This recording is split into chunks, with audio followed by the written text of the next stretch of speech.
Hello बच्चों, कैसे हैं आप लोग। And again welcome to mission classes. So बेटा, जिस तरीके से लास्ट वीडियो में क्लास 9th की एक एनसीईआरटी मैथ की बुक को लेकर हमने कंपैरिजन किया था, सेम इस वीडियो में भी हम बात करेंगे क्लास 10th की एनसीईआरटी बुक को लेकर। हम देखेंगे कि न्यू एनसीईआरटी और ओल्ड एनसीईआरटी में क्या डिफरेंस आया है, कितने चैप्टर रिड्यूस हुए हैं, कौन कौन से टॉपिक रिड्यूस हुए हैं। सो चलिए बेटा स्टार्ट करते हैं बिना देर किए।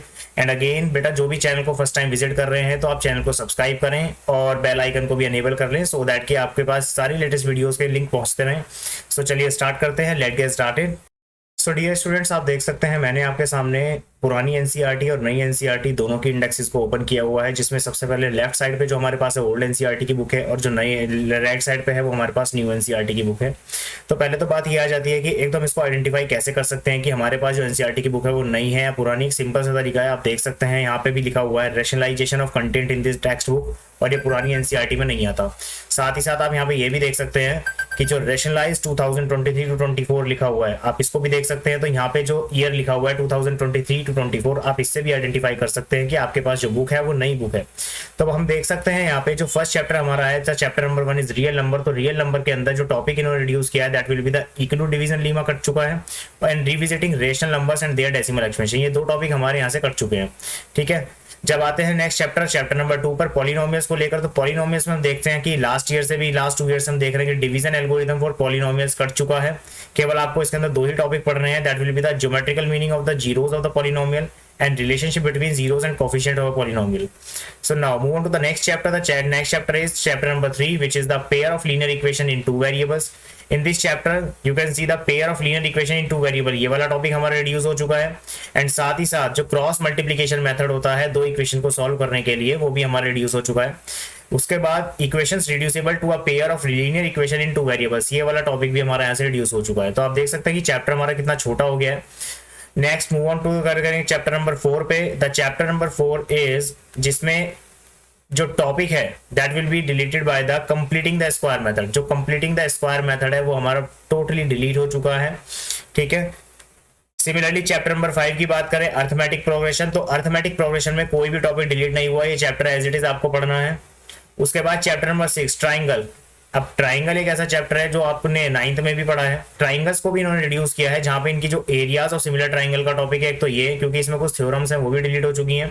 पाइथागोरस थ्योरम, ये वाला टॉपिक भी हमारा खत्म हो चुका है। तो आप देख सकते हैं कि जो आपका ट्राइंगल का चैप्टर है वो भी बहुत छोटा हो गया है। चैप्टर नंबर 7 की बात करूंगा। चैप्टर नंबर 7 में कोऑर्डिनेट ज्योमेट्री, तो कोऑर्डिनेट ज्योमेट्री में आप देख सकते हैं जो एरिया ऑफ ट्राइंगल है वो आपका प्रॉपर्ली डिलीट हो चुका है। यहाँ से केवल आपको डिस्टेंस फॉर्मूला और सेक्शन फॉर्मूला को ही पढ़ना है। ठीक है, and next is chapter number 8 introduction to trigonometry. Trigonometry बहुत अच्छा चैप्टर है। सो इसमें भी इन्होंने क्या किया है, trigonometric ratios of the complementary angles, ये वाला टॉपिक इन्होंने डिलीट कर दिया है। बाकी रेस्ट ऑफ द टॉपिक्स आपको एज इट इज पढ़ने हैं। चैप्टर नंबर 9 की अगर बात करें, चैप्टर नंबर 9 में कुछ डिलीट नहीं हुआ है, केवल इन्होंने यहाँ से ये हेडिंग हटा दी है इंट्रोडक्शन, बाकी अदरवाइज पूरा चैप्टर सेम है। चैप्टर नंबर 10 की बात करें, सर्कल के अंदर भी कुछ डिलीट नहीं हुआ है, सर्कल में भी एज इट इज आपको पूरा चैप्टर कंप्लीट पढ़ना है। अब आते हैं चैप्टर नंबर 11 पे, कंस्ट्रक्शन। कंस्ट्रक्शन का चैप्टर पूरा कंप्लीटली डिलीट हो चुका है। तो जिस तरीके से हमने देखा कि लास्ट ईयर हमारे पास जो एनसीईआरटी की बुक थी उसमें टोटल 15 चैप्टर थे, लेकिन इस बार आपको 14 चैप्टर ही पढ़ने हैं, क्योंकि एक चैप्टर आपका कंप्लीटली डिलीट हो चुका है। चैप्टर नंबर 12 के बारे में बात करेंगे, जो एरिया रिलेटेड टू सर्किल है। एरिया रिलेटेड टू सर्किल में जो टॉपिक डिलीट हुआ है that will be the areas of combination of plane figure, ये वाला टॉपिक हमारा कंप्लीटली डिलीट हो चुका है। So you have to be read out about the areas of sector and segment to the circle, तो आपको केवल यही वाला टॉपिक पढ़ना है। नेक्स्ट चैप्टर नंबर 13 की बात करें, जो सरफेस एरिया और वॉल्यूम का था, उसमें भी दो टॉपिक उन्होंने डिलीट कर दिए हैं। फ्रस्टम ऑफ कोन वो खत्म हो चुका है, and the conversion of solid from one shape to another, ये वाला टॉपिक भी हमारा खत्म हो गया है।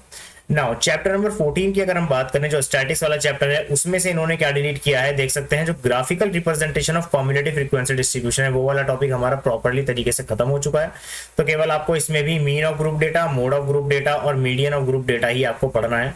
तीन ही टॉपिक इसके अंदर आपको पढ़ने हैं। Next probability. Probability is as it is, probability में कुछ भी इन्होंने डिलीट नहीं किया है।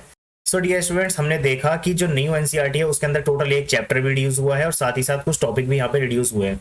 तो अब देखते हैं कि कुछ ऐसा माना जा रहा है, टीचर ऐसा अजम्पशन करके चल रहे हैं कि क्योंकि सीबीएसई ने इस बार पेपर पैटर्न भी स्टार्टिंग में लॉन्च कर दिया है, तो हो सकता है कि पेपर का पैटर्न उस बार थोड़ा टफ रहे, क्योंकि भाई सिलेबस इतना कम हो गया है, तो कहीं ना कहीं पेपर का पैटर्न कुछ ना कुछ तो टफ रहेगा ही।